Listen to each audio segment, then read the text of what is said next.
ayat 19 ya. Wa man indahu la yastakbiruna an ibadatihi wa la yastahsirun. Kalau sudah dekat sama Tuhan ya. Kalau sudah dekat sama Allah. Ayat sebelumnya walahu mam fis samawati wal ard. Walahu mam fis samawati wal ard. Dan semua manusia termasuk makhluk lainnya seperti malaikat yang ada di langit dan di bumi. Waman indahu, ini man juga maknanya juga manusia dan malaikat juga.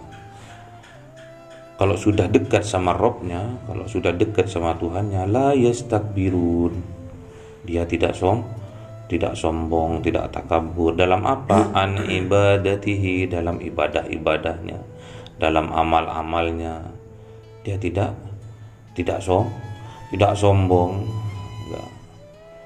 enggak pernah enggak pernah tinggi hati merasa lebih baik, itu enggak pernah. Kalau orang yang selalu rendah diri, wala yastahsirun yusabbihuna al-laila wan nahar.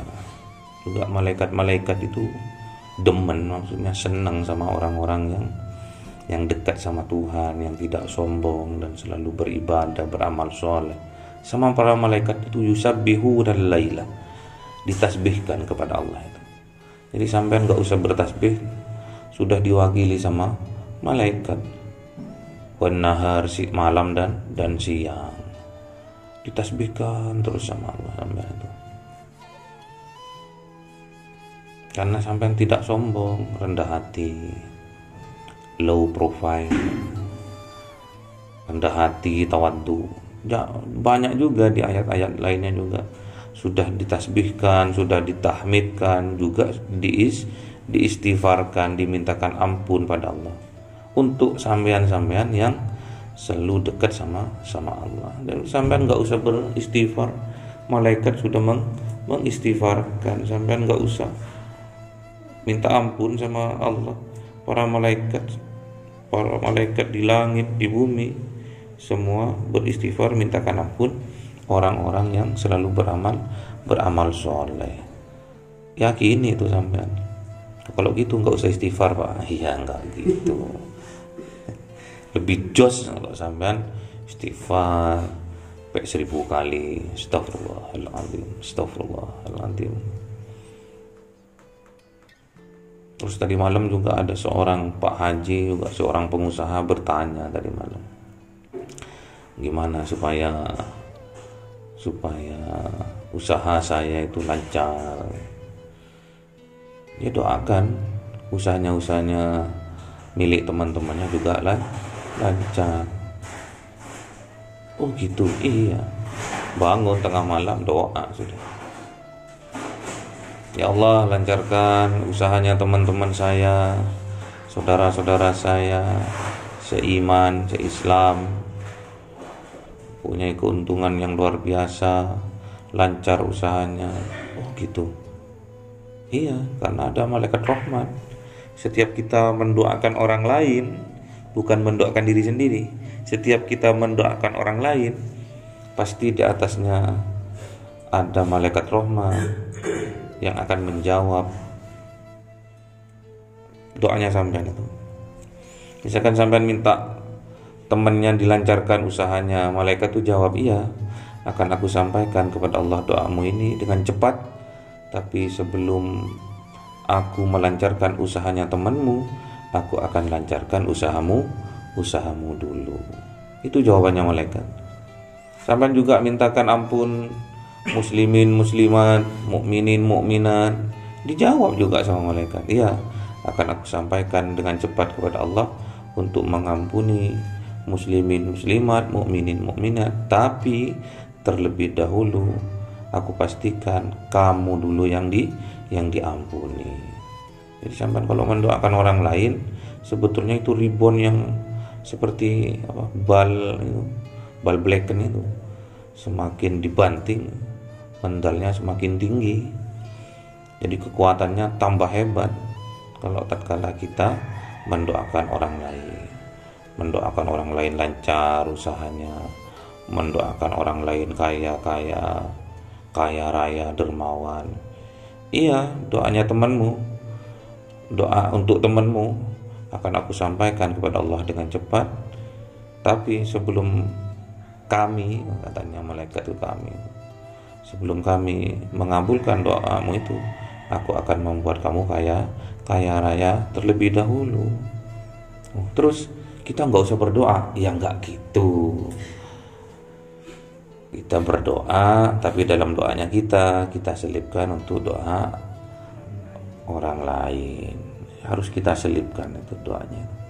Jangan kita tuh, ya Allah lancarkan usaha saya, ya Allah semoga bos saya tambah cinta sama saya.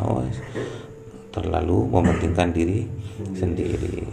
Doakan juga teman-temannya, tetangganya, besok juga doakan juga. Ya Allah sehatkanlah saya. Berat enggak kalau kita tambah? Dan juga saudara-saudara saya. Kita latih seperti itu menandakan bahwa kita bijaksana, bukan untuk diri sendiri. Ya Allah kenyangkan saya misalkan, tanpa kita memperhatikan tetangga kita. Dibenci sama Allah kalau kita punya sifat seperti itu.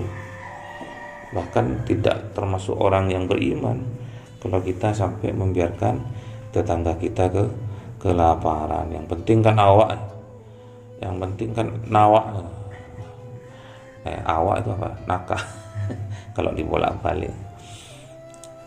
Yang penting kan awak sih kenyang, orang lain babah itu. Jangan gitu. Karena setiap doa yang kita lantunkan itu kembalinya juga ke kita jauh lebih besar. Magnetnya itu loh, jauh lebih hebat. Kalau bisa seperti itu, coba selipkan seperti itu. Doakan teman-temannya yang belum sukses.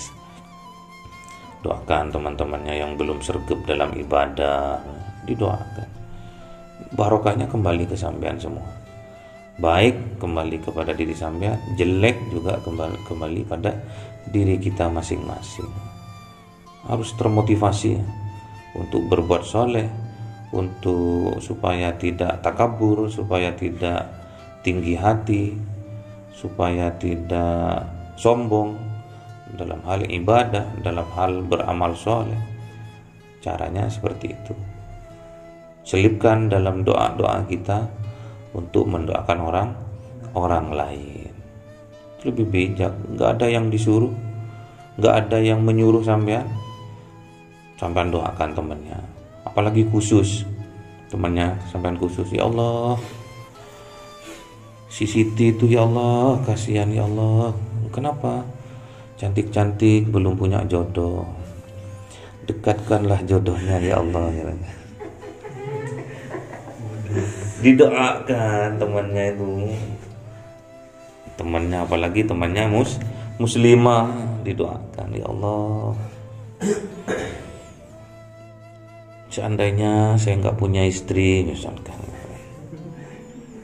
sudah saya nikahi dia ya Allah, lu nggak apa-apa, Masna.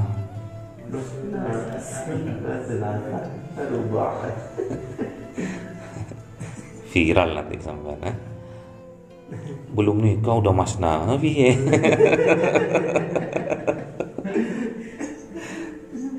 belum nikah udah bercita-cita Masna.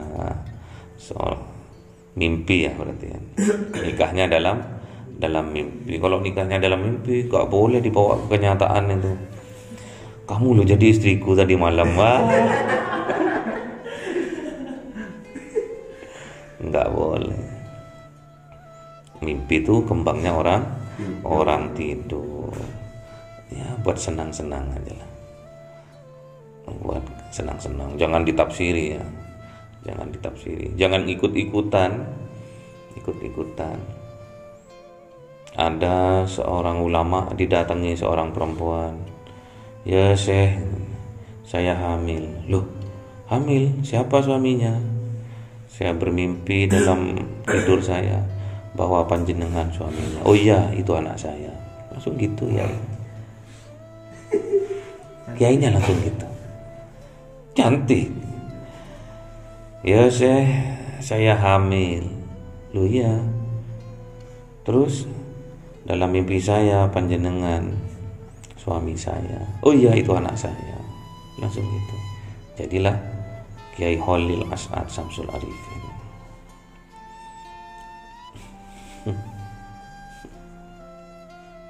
Saudara dari Kiai Fawaid, lain ibu. Datang ibunya Kiai Khalil As'ad datang. Yai, saya hamil, saya bermimpi nikah terus bergaul dengan engkau. Iya, itu anak saya, katanya sang kiai. Jadilah Kiai Khalil As'ad. Jadi kalau ada orang datang ke sampean, Mas, saya hamil. Dengan siapa? Dengan pacar saya. Iya kok ke saya ngapain?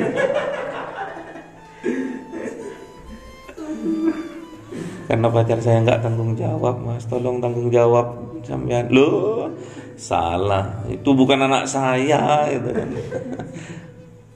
Jadi jangan sampean sok jadab sampean, sok wali kayak As'ad.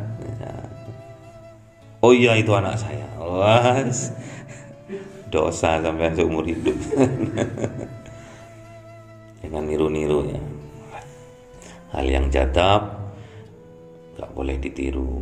Yakini kalau itu wali Allah, tapi jadabnya gak boleh ditiru. Kayak Gus Ja'far di Pasuruan gitu kan.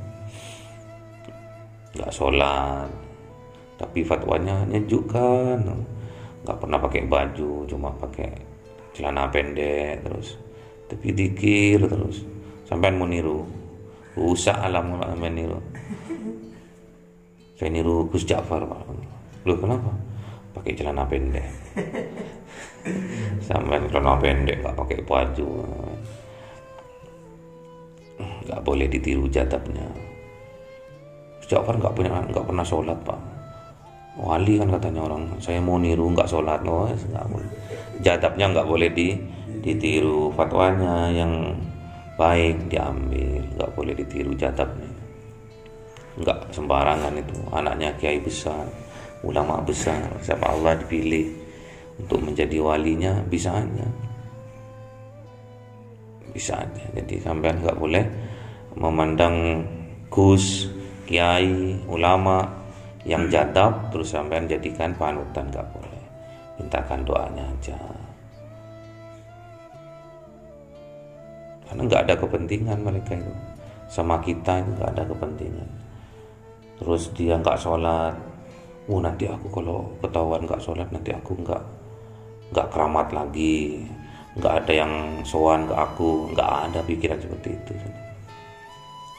Kalau sholat aja, kalau nggak sholat. Jadabnya nggak usah diikuti, apalagi diperdebatkan.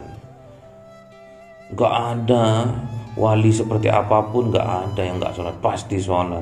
Kanjeng Nabi pun, wah itu bandingkan seperti itu berarti ustadznya kurang ngopi ya, kurang kental ngopinya ya, kurang jauh juga, nggak nyampe Sulawesi ya, nah.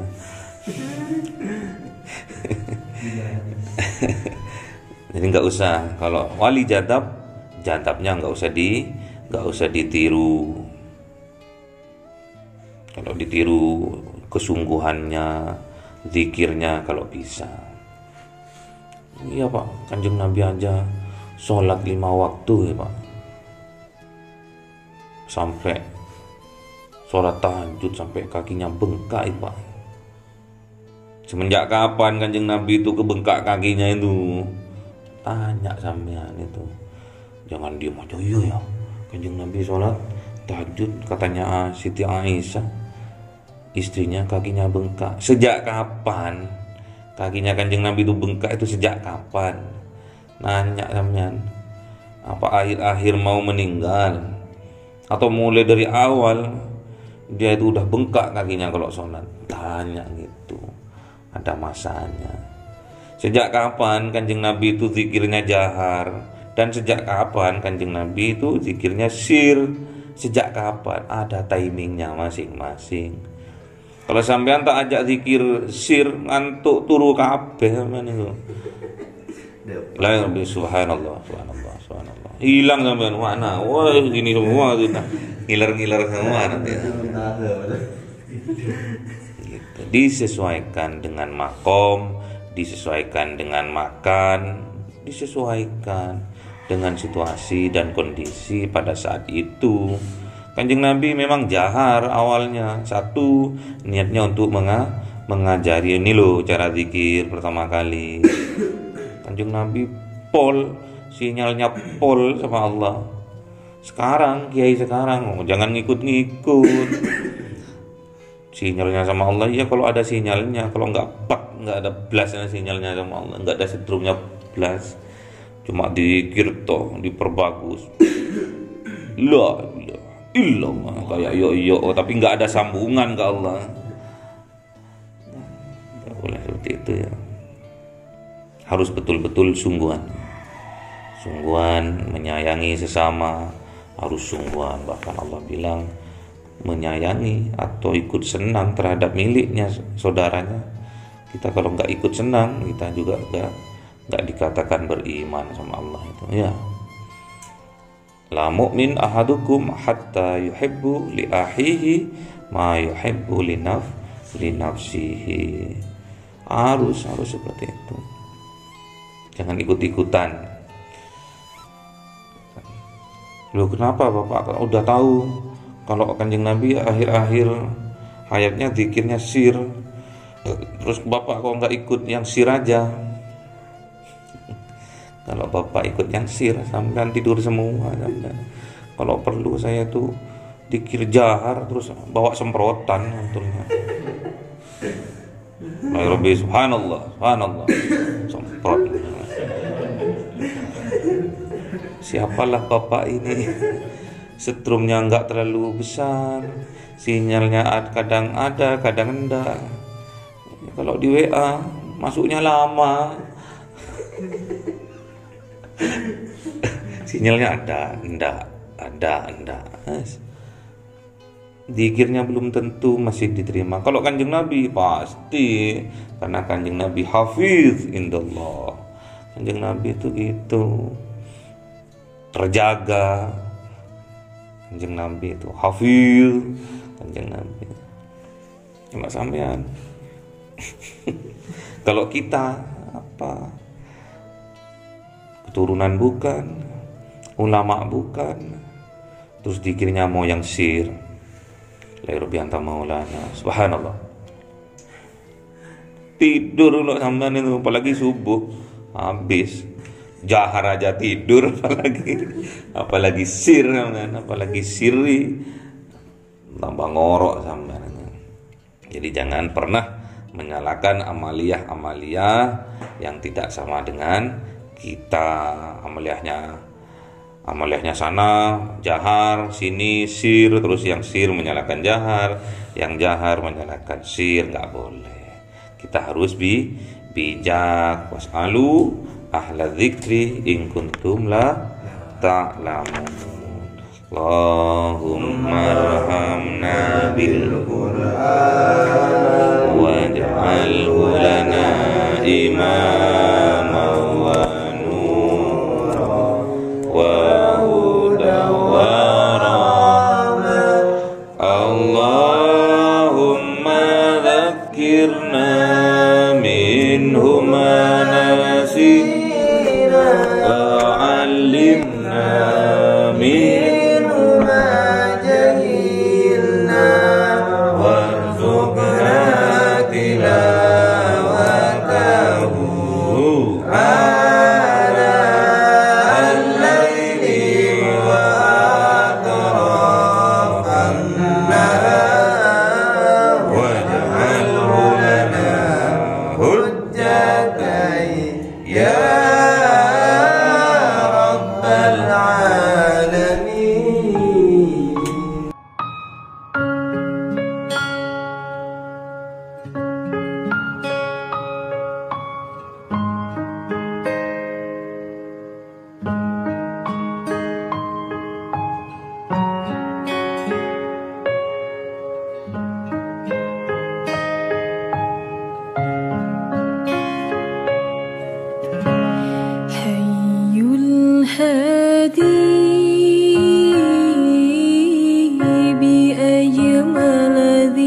nurul